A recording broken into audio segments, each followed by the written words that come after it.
So Kaleshwaram commission ముందు హాజరవ్వడానికి ముందు BRS నాయకులందరూ కేసీఆర్ని కలవడానికి ఆయన ఫామ్ హౌస్కి వెళ్ళడం జరిగింది. సో ఈ నాయకులందరితో కలిసి కవిత గారు కూడా వెళ్ళడం జరిగింది.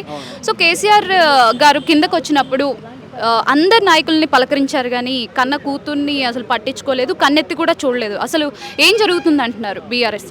నాకు తెలిసినంత వరకు అయితే ఆ మేడం అన్నిట్లలోకి వెళ్తూ ఉంటుంది. సో ఎక్కువ ఆయన దెబ్బతిన్నదంటే ఈ లిక్కర్ విషయంలోనే ఆ మేడం చేసిన తప్పు అంతే.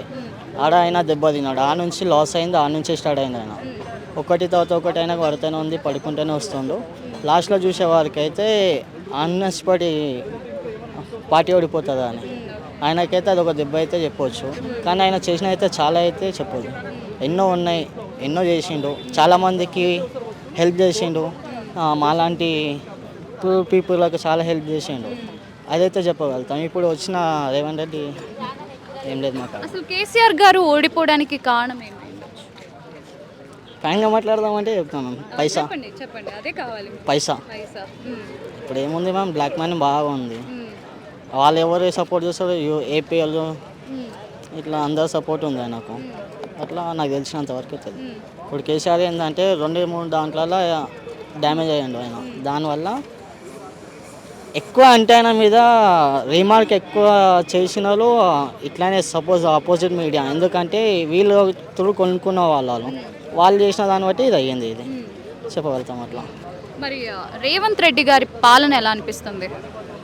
వేస్ట్ అంతా, ఏం లేదు, లాసే అంతా. మేము ఏం చేసినారు మేము ఒక మాట అడుగుతాం మిమ్మల్ని, ఏముంది అన్నీ చేసినా, అది చేసినా, ఇది చేసినా అంటే 7 వరకు వాళ్ళ లీడర్ల వరకే పోతున్నాయి. కానీ బయట జనాలకు ఒక తిప్పి కొడితే ఒక 20 మందికి వస్తుంది అంతే.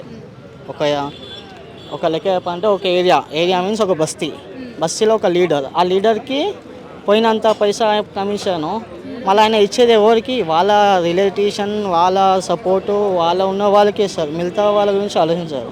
మళ్ళీ ఓట్లు అడగడానికి ఎట్లా వస్తారు అంటే ఇంటి గడప అడుగుతారు. నీకు ఇల్లు ఇది చేస్తాం, మీ ఇల్లు ఇది కడతా, అది చేస్తాను, మా ఇల్లు చూపెడతాం మీకు. మా ఇల్లు దాదాపు 2 years అవుతుంది, 3 years అవుతుంది మా ఇల్లు కట్టుకోలేక, మొత్తం కూలిపోయిండే. ఎప్పుడు వానలు వరదలు ఉన్నప్పుడు ఆ టైంలో అయింది. కరెక్ట్ టైంలో వీళ్ళు చేస్తా అన్న టైంలో మాకు ఇల్లు చూపిస్తా అని చెప్పారు. ఆ టైంలోనే ఇక్కడ ఓడిపోవడం జరిగిపోయింది మాకు.